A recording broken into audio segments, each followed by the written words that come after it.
All the trees are falling into the sound of the breeze that blows. We're trying to play till you call me. Our hearts trying to beat soft and no. Why just tremble inside and know how much you love me? Don't hide. I just have one more dance with you.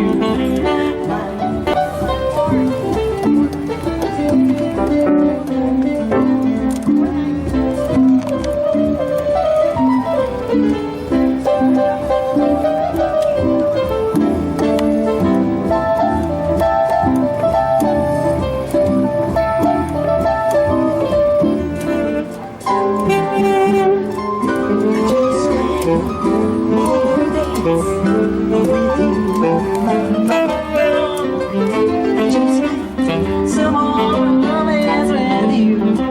Tu ne m'aimes pas, je t'aime. Si je te me prends cœur dans toi. Si tu ne m'aimes pas, si tu ne m'aimes pas, je t'aime. Mais si je t'aime, si je t'aime, prends cœur dans toi.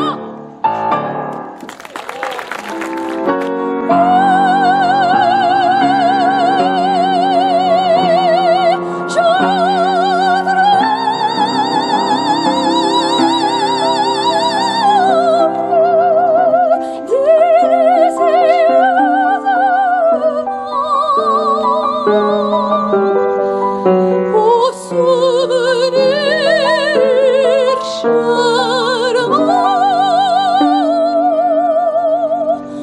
du premier jour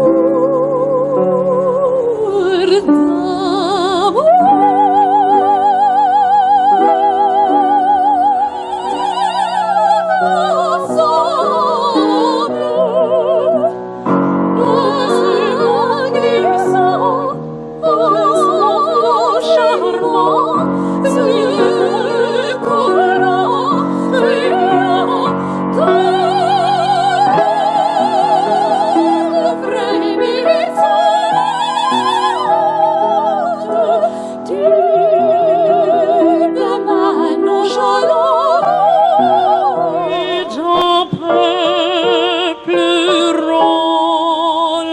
Chaîne s'y courbera sous mes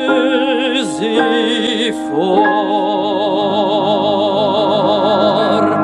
In my ear, Highland magic.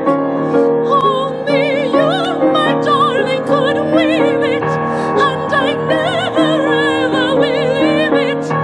And I sing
by being bright and cheerful.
Doesn't mean a beat boy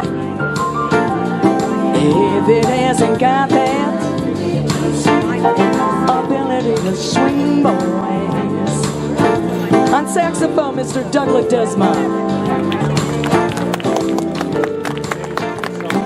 On keyboards, Donnie Beck. To my right, the most fabulous woman in the world, Arlene Rosenthal. Thought she called me a munchkin. My name is Denise. This was D Company. Give them a big hand.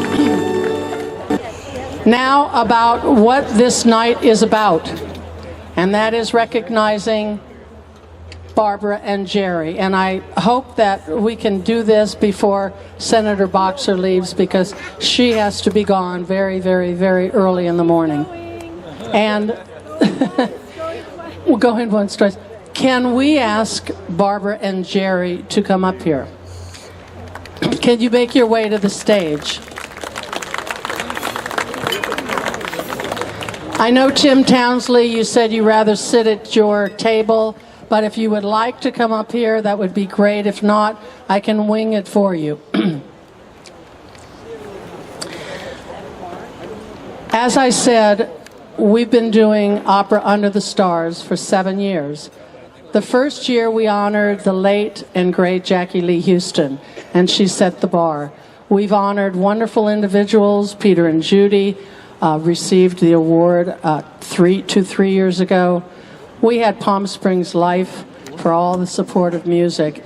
And when it came to this time, we started thinking, who are the people that support music, support opera, support the things that I love and do? And Barbara and Jerry came to mind.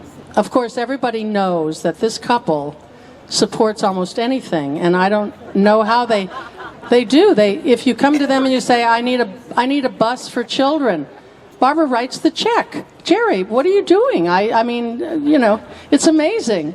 If you go to her and you say, Barbara, this organization is going to have a real hard time making budget, she writes the check. She has a heart as big as this whole area, and Jerry also. Otherwise, they would not be able to do what they do together. I can remember a time that things were extremely, extremely difficult for them, and they had their own personal downhill fall for a time. Even during that time, Barbara said, just let me know if there's anything I can do. So even in the worst of times, you two are there for people. And Barbara knows my admiration and love as a sister for her. I served with her when she was president of what was then the Women's Committee, now MAC. So I'm having a real wonderful feeling tonight with these two honorees. And Tim, is there something that you would like to say, how you created your piece before we unveil it? And I know you don't like to talk that much, but I don't know how to, you know, artists are... Tim, would you like to say something? No, he doesn't want to say, okay. Okay, so if we could come down here a ways. So when I asked Tim to do this, and Tim's wife is also, Sue Townsley, is a mover and shaker in this community and does things that affect the well in the desert and jazz events. And Tim said, well, tell me a little bit about the couple. And I told him, and I said, they're very eclectic. They have wonderful taste. You should see their house. They're into all kinds of wonderful art. And then he told me when we went to pick it up, he said, well, I put a lot of different things in it. So, Barbara and Jerry, why don't you be the first to look at it and take the black cloth off it, and then I'll explain a little bit of what Tim said. Okay.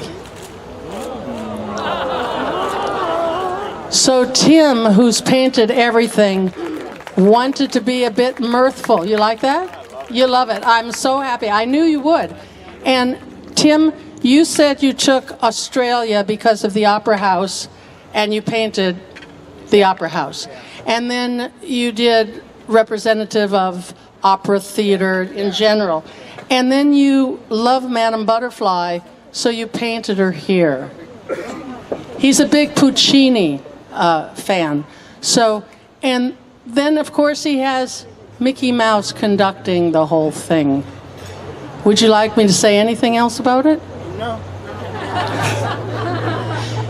It's really, I'm full of words and I can't find them. I think you're having an effect on me. Anyway, tonight, the Board of Opera Arts and all those that adore you and Jerry are very proud that this will be in your home, wherever you put it, or restaurant, that you'll always think about us, because we will always think about you.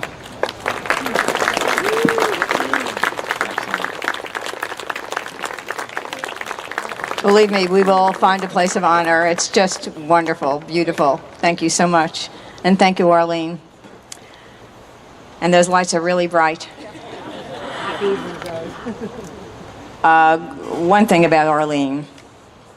I know this is about us tonight, but I can't help this. Arlene is someone who cares so much about people who are less fortunate, and that is what drew me to her 20-some years ago when we first met at the museum. And she balances her life caring about people who are less fortunate with the arts, and in particular, opera. Arlene reminds me of my Uncle Arthur, who some of you have heard me speak about before really lovingly. My Uncle Arthur is going to be 106 in May.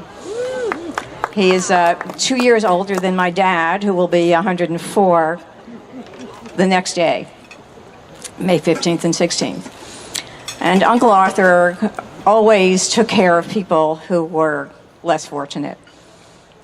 He ran a YMHA, Young Men's Hebrew Association in St. Louis. He ran the Henry Street Settlement House in New York. And he balanced his life with opera as well. When I was 7 or 8 years old, I would go over to Uncle Arthur's house and with my parents, and while the adults were speaking about things that were not interesting to me, I would sit there and go through all of the programs that Uncle Arthur and my Italian Aunt Anna had of my Italian Aunt Anna. I'm looking at Angie here because I always say Angie is my Italian Aunt Anna reincarnated. They always loved opera, and they had these huge programs that were so beautiful, really beautiful, beautifully illustrated, and inside each program was a synopsis of an opera, and I would sit there reading all of this when I was really little, and Uncle Arthur would come over and he'd put a record, as you all remember records, on the Victrola, and so that I would listen to the operas, and I did not want to leave the house when my parents were ready to go. Skip many years, maybe 10, 11 years ago, our grandson Graham was at the house, and the doorbell rang, and Graham, 3 years old then, and those of you who know Graham will understand that this is absolutely the truth, came running with me to open that front door, and there was a friend, Janet Langford, who lives here in the community, and Janet was bringing something to me, and she was on her way to the opera in Los Angeles. And she looked down and saw Graham, and Janet, being Janet, did not want to leave him out of the conversation. And so when she said, "I'm on my way to the opera," she said, "Graham, do you like opera?" And as she said it, she thought, why am I asking this 3-year-old child if he likes opera? Whereupon he looked at her and said, "Well, I like Mozart's The Magic Flute." So Jerry and I have 7 grandchildren. They are all very, very interested in the arts. Some of them music, some acting, some dance. Our 3 who are in college now are also into human rights. And if they all follow in the footsteps of Arlene Rosenthal and Uncle Arthur, Jerry and I will be very, very happy grandparents. And now I'm going to hand this mic over to my better half, who was born with a very beautiful voice of an angel, Jerry. The only part of me that's an angel is my voice.